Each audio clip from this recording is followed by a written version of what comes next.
welcome back again to the virtual lecture series of construction technology. Today is our lecture number 21. Okay, let's start. What we have gone through previous lectures. So, masonry, what is masonry? કે આપણે જે ચણતર કામ કરીએ છીએ એ શું છે? એમાં કઈ important definitions નું include થાય છે અને tools used in masonry work કે કયા ટાઈપ્સના ડિફરન્ટ ટૂલ્સ મેસનરી વર્ક કરતી વખતે યુઝમાં લેવાય છે. નાઉ આજના ટોપિકમાં આપણે જોઈશું મેસનરીનો એક ટાઈપ જે છે બ્રિક મેસનરી. ઓકે, એમાં આવશે પ્રિન્સિપલ્સ ઇન બ્રિક મેસનરી કે જ્યારે બ્રિક મેસનરી આપણે કન્સ્ટ્રક્ટ કરવી છે ત્યારે કયા પ્રિન્સિપલ્સને એમાં ધ્યાનમાં રાખવા પડશે. Bonds in brick masonry. Okay, let's C.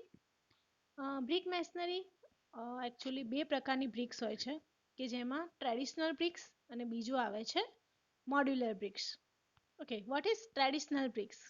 કે ટ્રેડિશનલ બ્રિક્સ એ છે કે જે કદમાં પ્રમાણિત કરવામાં આવતી નથી.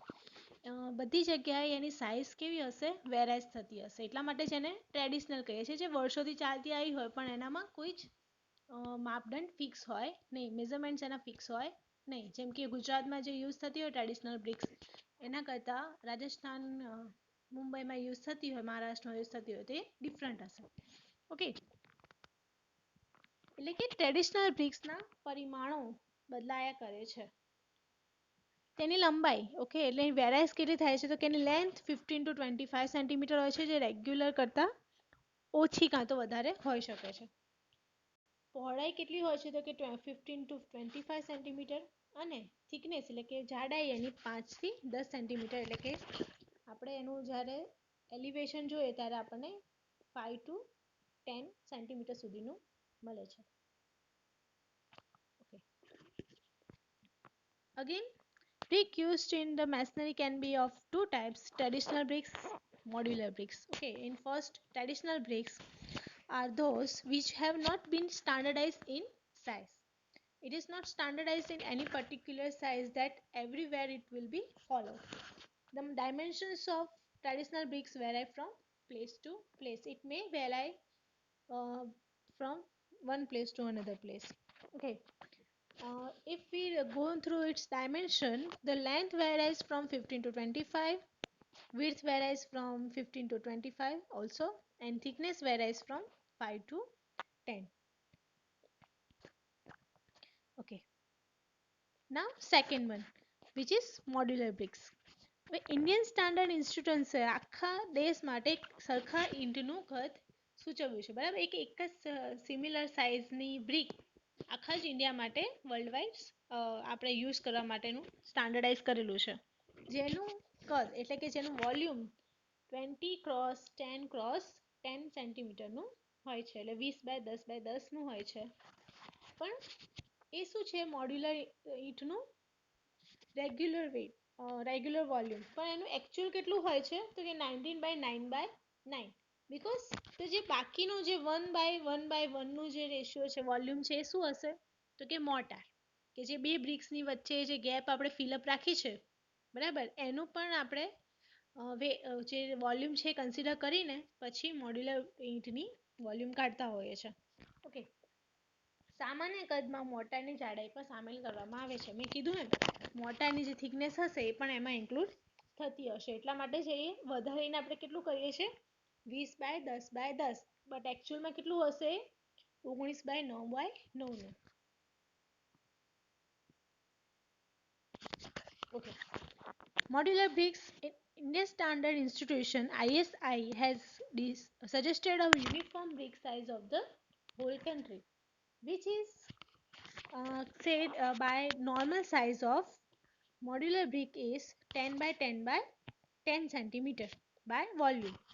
The actual size of modular bricks varies 19 by 9 by 9 centimeter. Okay, the remaining 1 by 1 by 1 volume centimeter volume is mortar, which is filled in the gap between two bricks. Okay, now principles in brick masonry construction. કયા સિદ્ધાંતો એની પર લાગુ પડે છે brick મેસનરી construct કરતી વખતે? Okay, તો first સૌથી પહેલા જે તમે ઓલરેડી આગળ તમારા જે બિલ્ડિંગના જે ચેપ્ટર્સ હતા એમાં તમે જોયું હશે તો કે ઈંટો કેવી હોવી જોઈએ. તો પહેલા તો આવે છે સખત અને સારી રીતે પકવેલી હોવી જોઈએ, બરાબર, કે એને વેલ બન્ટ થઈ શકીએ આપણે. સમાન કદ, આકાર અને રંગ હોવા જોઈએ. રંગ કેવો હોવો જોઈએ તો કે બ્રાઉનિશ રેડ. તમને યાદ હશે બ્રાઉનિશ રેડ એટલે કે થોડોક રતાશ પડતો લાલ હોવો જોઈએ. ઉપયોગ કરતા પહેલા ઓછામાં ઓછા 2 કલાક સુધી પાણીમાં યોગ્ય રીતે પલાળેલું હોવું જોઈએ, કે જેનાથી શું થશે, એ જે પાણી એબ્ઝોર્બ કરશે એનાથી એનામાં સ્ટ્રેન્થ વધી જશે. સાચી રીતે આડા અને ઊભા સાંધા હોવા જોઈએ, બરાબર. વર્ટિકલ જોઈન્ટ્સ અને હોરિઝોન્ટલ જોઈન્ટ્સ, બે બ્રિકની વચ્ચે આપણે વર્ટિકલ જોઈન્ટ્સ બી કરવા પડે અને હોરિઝોન્ટલ જોઈન્ટ આડા અને ઊભા બંને જોઈન્ટ્સ કરવા પડે. તો એ કેવા હોવા જોઈએ, સરખી રીતે એકદમ પ્રોપર, બધામાં એક સરખું મોર્ટારનું ફિલિંગ આવે એવી રીતે કરેલા હોવા જોઈએ. ઈંટ બેટનો ઉપયોગ ટાળવો જોઈએ. ઈંટ બેટ એટલે બેટ આપણે આગળ જોયું. બેટ શું છે તો કે ઈંટનો જ્યારે એને સ્મોલ પીસીસમાં ડિવાઈડ કરીએ છીએ ત્યારે, બરાબર, તે ઈંટ બેટ છે તો જ્યારે મેજર મેસની કન્સ્ટ્રક્શન હોય ત્યારે એ યુઝ કરવો જોઈએ નહીં. યોગ્ય બોન્ડમાં ઈંટનું કામ હાથ ધરવું જોઈએ અને પ્રાધાન્ય કોને આપીશું આપણે તો કે ઇંગ્લિશ બોન્ડને. એ આપણે આગળ જોઈશું વોટ ઇઝ ઇંગ્લિશ બોન્ડ. પણ યોગ્ય બોન્ડિંગ હોય એ પ્રમાણેનું ઈંટનું વર્ક હોવું જોઈએ. બોન્ડિંગ કોને કહેવાય તો કે બે ઈંટ જ્યારે આપણે ઈંટોનું એકબીજા સાથેનું કન્સ્ટ્રક્શન કરીએ છીએ તો એ બંને વચ્ચે જે એક લયબદ્ધતા આવે, બરાબર, એવું જે વર્ક છે એને કહીશું આપણે બોન્ડિંગ. ઈંટનું કામ એક સરખી રીતે વધારવું જોઈએ. એક દિવસમાં કામની ઊંચાઈ 1.5 મીટર કરતાં ઓછી હોવી જોઈએ. રિસ્ટિક આપણે કેટલું કરીએ છીએ, 1.5 મીટરનું કામ થઈ જાય એટલી હાઈટ સુધી પહોંચી જઈએ પછી આપણે નેક્સ્ટ ડે વર્ક કરશું. એટલે એ દિવસ જેટલું આપણે ખાલી 1.5 મીટરની હાઈટ સુધી જઈએ છીએ, બરાબર, એનાથી ઓછી લઈશું, વધારે નહીં. જ્યારે મોર્ટાર ભીનો હોય ત્યારે બહારની બાજુના સાંધાને પ્લાસ્ટરિંગ માટેની યોગ્ય ચાવી માટે 12 થી 19 mm ઊંડાઈ સુધી રેક કરવી જોઈએ. હવે શું કહેવા માંગે છે તો કે જ્યારે બ્રિકમાં મોર્ટાર આપણે ફિલઅપ કર્યો તો ભીનો હોય એ વખતે શું કરે છે તો કે બહારની બાજુનો સાંધો, એટલે જ્યારે આપણે ફેસિંગ બાજુ જોઈએ, બહારની બાજુ એટલે જ્યાં આગળ પ્લાસ્ટરિંગ કરવાનું છે તો ત્યાં આગળ આપણે શું કરીએ છીએ, 12 થી 19 mm ઊંડાઈનું આપણે શું કરીએ છીએ, એમાં એક લાઇનિંગ પ્રોવાઈડ કરીએ છીએ. તમે જો ધ્યાનથી જોયું હશે તો બધી બ્રિકની વચ્ચે મોર્ટારમાં થોડી થોડી ગેપ રાખી હશે, બરાબર, લાઇનિંગ વાળી ગેપ રાખી હશે, કે જેનાથી શું થશે તો કે એ જે રેક છે, બરાબર, એ જે ખાડો પડે છે એમાં પ્લાસ્ટર સારી રીતે જોડાઈ શકે. પૂરું થઈ ગયેલા ચણતર કામ 1 થી 2 અઠવાડિયાના સમયગાળા માટે પાણી છાંટવું જોઈએ. જે ઓલરેડી કન્સ્ટ્રક્શન થઈ ગઈ છે મેશનરી વોલ, એમાં શું કરવું જોઈએ, મેક્સિમમ 1 થી 2 વીક, બરાબર, એટલું આપણે એનામાં વોટરિંગ કરીએ છીએ.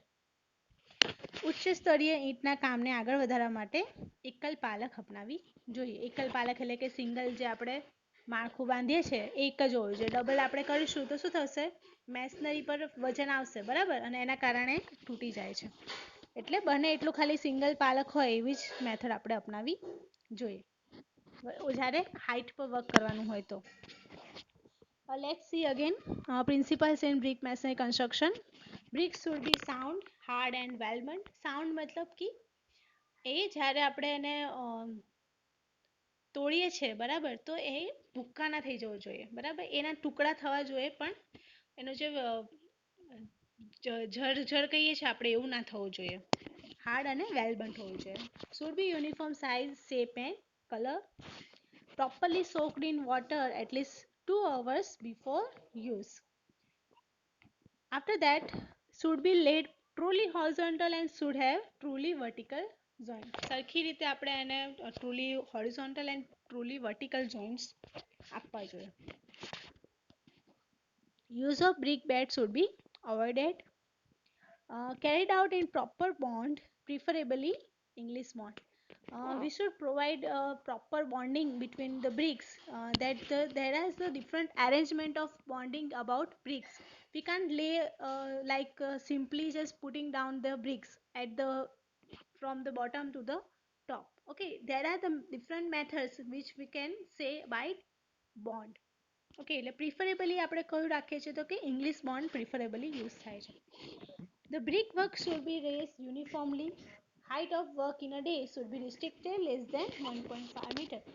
Up to 1.5 meter we should work for one day, and after that we will have to stop that work and again do it at the another day. When the mortar is green, the face joint should be raked to a depth of 12 to 19 mm. Okay, in order to have proper key for plastering. To provide a proper plastering, okay, that can be raised on the brick uniformly. For that, we should provide rack on up to the depth of 12 to 19 mm on the face joints. બરાબર જે બહારની બાજુના joints છે એની પર. Finished work should be cured for a period of 1 to 2 weeks. Single scaffolding can be adopted for the higher works. Okay, now let's see different bonds in brick masonry. કયા કયા bonds brick masonry માં આવે છે? So first one is stretcher bond, header bond, English Flemish, garden wall, racking bond, herring bond. Okay, which are the types of racking bond? Diagonal bond and herring bond, zigzag, Dutch bond, facing bond, English cross bond, and brick on edge bond. We will go through each by each. So first one is stretcher bond. Stretcher bond એટલે શું? તો આ પ્રકારના બોન્ડમાં બધી ઈંટો stretcher કોર્સમાં નાખવામાં આવે છે. તો સૌથી પહેલા અહીંયા ક્વેશ્ચન આવે વોટ ઇઝ સ્ટ્રેચર, બરાબર ને? તો સ્ટ્રેચર શું છે? તો કે જ્યારે બ્રિક્સને એની લેન્થ થ્રુ આપણે એકબીજાની નજીકમાં ગોઠવતા હોઈએ, બરાબર, આ એની શું થઈ ગઈ લેન્થ, બરાબર. એના થ્રુ જ્યારે આપણે બોન્ડિંગ કરતા હોય તેને આપણે કહીશું stretcher bond. Okay, which is denoted by S.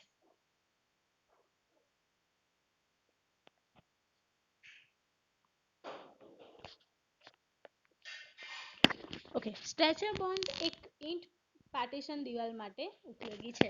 Single ઈંટની જ્યારે પાર્ટીશન વોલ કરવી હોય આપણે ત્યારે જ સ્ટ્રેચર બોન્ડ યુઝ થાય છે.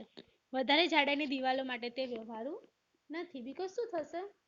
તો એનાથી આપણને પ્રોપર એકબીજાના સાથેનું બોન્ડિંગ નહીં મળે. બીકોઝ આપણે આગળનો કોર્સ બી સ્ટ્રેચરમાં આપશું અને પાછળનો કોર્સ બી સ્ટ્રેચરમાં આપશું, બરાબર. તો કન્ટિન્યુઅસલી આ ટાઈપની મેથડ જતી હોય તો શું થશે? આ બંને દિવાલોની વચ્ચેની જે ગેપ છે એ જલ્દી પડી જાય અને એના લીધે ત્યાં આગળ ક્રેક્સ થવાના ચાન્સીસ વધી જાય છે, બરાબર. એટલા માટે જ્યારે વધારે થિકનેસની વોલ હોય એના માટે આપણે યુઝ કરતા નથી. જો અહીંયા તમને દેખાય છે સ્ટ્રેચર બોન્ડ, તો કે જે પણ બ્રિક છે બધી કેવી રીતે ગોઠવેલી છે? એક પણ એના લેન્થ વાઇઝ ગોઠવેલી છે. નીચેનું કોર્સ પણ અને એની ઉપરનું જે ઓલ્ટરનેટિવ કોર્સ આવતો હોય એ પણ બધા શેમાં છે? સ્ટ્રેચરમાં છે. ઓકે, અહીંયા એક વાતનું ખાસ ધ્યાન રાખવાનું કે જ્યારે નીચેનાનો જોઈન્ટ આવતું હોય ત્યાં ઉપરની સાઈડ કન્ટિન્યુઅસની લાઈન આવી જોઈએ નહીં, ઓલ્ટરનેટિવ હોવું જોઈએ. એટલે કે જો તમને અહીંયા દેખાય છે અહીંયા આખો પોર્શન છે, અહીંયા એની ઉપર શું આવ્યું છે? જોઈન્ટ આવ્યું છે, બરાબર. આ અહીંયા આપણને જોઈન્ટ મળ્યું. એવી જ રીતે આપણે ગોઠવણ કરવી જોઈએ કે જેનાથી કન્ટિન્યુઅસ એક જ લાઈનમાં આપણને જોઈન્ટ મળે નહીં. એક છોડીને એક એવી રીતે આપણે જગ્યા રાખવી પડે કે જેનાથી અહીંયા જે ક્રેક પડે, બરાબર, બ્રિકની અંદર, તો એ નીચે સુધી જાય નહીં. એટલા માટે મજબૂતાઈ એવી રીતે આપણા સ્ટ્રેચર બોન્ડની એટલા માટે. Okay, now stretcher bond is in this type of bond all the bricks are laid in stretcher courses. The stretcher bond is useful for one brick partition wall. For higher thickness walls it is not practicable. We can say by the figure that every course is laid by stretcher. Now header bond. આ પ્રકારના બોન્ડમાં બધી ઈંટો header કોર્સમાં નાખવામાં આવે છે. Okay, જે રીતે stretcher હતું એવી રીતે હેડરની વાત કરીએ તો હેડર શું છે? તો કે જ્યારે બ્રિકનો આપણે 10x10 નો પોર્શન આપણને સામેની બાજુથી દેખાતું હોય તો આપણે એને કહીશું હેડર, બરાબર ને? 10x10ની જે બાજુ આપણને દેખાય એ શું કહેવાય? હેડર કહેવાય. આ પ્રકારની ગોઠવણ એક ઈંટની જાડી દિવાલ માટે યોગ્ય છે. આ વક્ર દિવાલોના નિર્માણ માટે પણ યોગ્ય છે. એટલે કે આપણે કર્વ વોલ બનાવી છે તો એના માટે બી ઇઝી છે. બીકોઝ કેમ કે એનો એરિયા ઓછો છે, બરાબર. એટલે ઇઝીલી એ શું થઈ શકશે, એકબીજાની બાજુમાં આપણે કર્વલી ગોઠવી શકીશું. એનો ઉપયોગ ફૂટિંગના બાંધકામમાં પણ કરીએ છીએ આપણે. એટલે આ ટાઈપનું બોન્ડિંગ છે આપણે ફૂટિંગમાં આપતા હોઈએ છીએ. ઓકે, એટલે બધા જ અહીંયા આપણને હેડર દેખાય છે, નીચેનો કોર્સ બરાબર આખો, અને એની ઉપરનો કોર્સ પણ બરાબર. અને અગેન ધ્યાન શું રાખવાનું કે જ્યારે એક લાઈન નખાઈ જાય પછી ઉપરનું કેવી રીતે ચાલુ કરવાનું, તો કે બીજો જોઈન્ટ ફરીથી આવે નહીં એવી રીતે. In this type of bond, all bricks are laid in header courses. This type of arrangement is suitable for walls which are one brick thick. Okay, this is also suitable for the construction of curved walls and also for the footings. Now, English bond. આ પ્રકારના બોન્ડમાં header અને સ્ટ્રેચરના એકની ઉપર બીજા સ્તર નાખવામાં આવે છે. એટલે કે શું કહેવા માંગે છે, તો એક આખું લેયર શેનું હશે, સ્ટ્રેચરનું બરાબર. પછી એની ઉપર શેનું લેયર આવશે, હેડરનું બરાબર. તો આ ટાઈપનું જ્યારે બોન્ડિંગ કરતા હોઈએ તો એને કહીશું ઇંગ્લિશ બોન્ડ. આ પ્રકારના બોન્ડનો ઉપયોગ સામાન્ય રીતે બધા જ પ્રકારના સંસ્થામાં થાય છે, બીકોઝ એક કોમન મેથડ છે કે જેનાથી સ્ટ્રેન્થ પણ સારી મળે છે અને બાંધકામને મજબૂત બોન્ડિંગ મળે છે. See in figure, first layer is about header, second stretcher, again header, stretcher બરાબર. એ રીતે આપણે ઓલ્ટરનેટિવલી વર્ક કરેલું છે. આ એસ કહેવાશે બધા, અને અહીંયા બધા H. In this type of bond, alternate courses of header and stretchers are laid. This type of bond is generally used in practice and also considered as strongest bond in construction. Okay, here we have the plan of one brick thick wall and 1.5 brick thick wall. કે જેમાં શું છે તો કે one brick thick wall ની વાત કરીએ તો એમાં જે ફર્સ્ટ 3 અને 5 કોર્સીસ હશે બરાબર. ઓલ્ટરનેટિવ વાત છે તો પહેલું જે છે આપણે શું કર્યું, સ્ટ્રેચર આપ્યું. પછી 2, 4, 6 એ કેવું આપ્યું, આપણે હેડર આપ્યું બરાબર. તો સ્ટ્રેચરની વાત કરીએ આપણે તો શું છે, સ્ટ્રેચર કોર્સ આવતું હોય ત્યારે જોઈન્ટ આગળ આપણે શું આપીએ છીએ તો કે હાફ બ્રિકનું ક્વીન ક્લોઝર. ખબર છે, ખ્યાલ છે તમને લોકોને? ક્વીન ક્લોઝર જે આપણે કહીએ છીએ એ શું છે તો કે આપણે બ્રિકને વચ્ચેથી એની લેન્થમાંથી કટ કરીએ છીએ તો આપણે એને ક્વીન ક્લોઝર કહીએ છીએ. એ જ્યારે એની બાજુમાં આપણે કોર્સ આપવાનો હોય તો એ વખતે યુઝ થાય છે બરાબર. એક સાઈડથી આપણને સ્ટ્રેચર દેખાતું હશે તો એની બીજી બાજુ આપણે જોવા જઈએ તો શું દેખાશે, આપણને ટોપમાંથી હેડર દેખાશે. ઓકે, નાવ 2, 4, 6માં જ એના કરતાં ઊંધું, એટલે કે ક્વીન ક્લોઝર જે આપણે આપીએ છીએ એ ઊભી લાઈનમાં આપણે આપીએ છીએ, બીકોઝ હેડર આપણું ઊભી લાઈનમાં છે અને સ્ટ્રેચર આપણે ક્યાં જઈશું, આડી લાઈનમાં. એવી જ રીતે 1.5માં છે તો કેવું છે, 1.5માં એક લેયર આપણું શેનું આવ્યું, સ્ટ્રેચરનું આવ્યું બરાબર. અને એક લેયર આપણે ઊભું હેડર આપીશું એટલે શું થઈ જશે, આ આખી 1 થઈ ગઈ અને અહીંયાથી આપણું આટલું થઈ ગયું પોર્શન હાફનો બરાબર. એ ટાઈપની આપણે કન્ડિશન અહીંયા આપીએ છીએ. અગેન આના જેવું જ છે. આ સાઈડ જ્યારે સ્ટ્રેચર લેતા હોય ત્યારે પહેલું કયું આવશે, આ સાઈડ હેડર. અંદરની સાઈડ સ્ટ્રેચર લેતા હોય તો આ સાઈડ કયું આવશે, સ્ટ્રેચર બરાબર ને. હેડરની સાથે સ્ટ્રેચર ને સ્ટ્રેચરની સાથે હેડરનું આપણે લેઈંગ કરીએ છીએ. અને આ આપણને શું બતાવે છે, એંગલ, ખૂણો જ્યારે બનાવતા હોઈએ બ્રિકનો ત્યારની વાત છે. ઓકે, નાવ અંગ્રેજી બોન્ડની આવશ્યક સુવિધા, ઇંગ્લિશ બોન્ડની જે કઈ કઈ રિક્વાયરમેન્ટ છે જોઈએ તો એક પછી એક આ પ્રકારની ગોઠવણ સામેથી જોતા એક સ્તર સ્ટ્રેચર દેખાય અને એક સ્તર હેડર બતાવશે. દરેક વૈકલ્પિક હેડર અને સ્ટ્રેચર પર કેન્દ્રિત રીતે સપોર્ટેડ છે. બંને શું છે તો કે એક જ જગ્યાએ કોન્સન્ટ્રેટિક છે બરાબર, એક જ જગ્યાએ કેન્દ્રિત થઈને સપોર્ટમાં આપે છે. તેમાં સતત ઊભા જોડાણ આપવામાં આવતા નથી. અગેન કોઈ પણ ટાઈપના બોન્ડ હોય એમાં કન્ટિન્યુઅસ જોઈન્ટ્સ આપવામાં આવે નહીં. ચણતરને વિકસાવવા માટે ક્વીન ક્લોઝરને ક્વીન હેડરની નજીક મૂકવામાં આવે છે. એટલે ક્વીન ક્લોઝરની સાથે બરાબર, આપણું ક્વીન ક્લોઝર એટલે કે આપણે હાફ બ્રિક લીધી છે અને ક્વીન હેડર શું છે કે એને હેડરમાંથી આપણે કટ કરતા હોઈએ ત્યારે અનેક અડધી ઈંટોની દિવાલો પણ બંને ચહેરા પર સમાન દેખાવ પ્રસ્તુત કરે છે. Now, essential features for English bond. Alternate courses will show either stretchers or headers in elevations.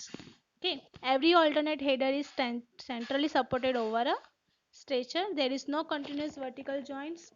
The queen closure is put next to the queen header to develop the face lap. What is queen closure? That we are dividing a brick into two portions by its length. Okay, then it is called queen closure. And queen header is a division of header in two portions by its header. Walls of even multiple of half bricks present the same appearance on both sides. Multiples of half bricks we are using about for the same appearance on both faces. Okay. Also, walls of odd multiple of half bricks will show stretcher on one face and headers on the other face. If we go through the multiple of half bricks, okay, it will show the stretcher on one face, okay, and on the other hand it will show headers. This is all for the lecture. Question for the lecture is explain stretcher bond and English bond. Submit till tomorrow 10 a.m. In next lecture we will see the other types of bonds in brick masonry. Till then, Jai Shri Swaminarayan. See you soon.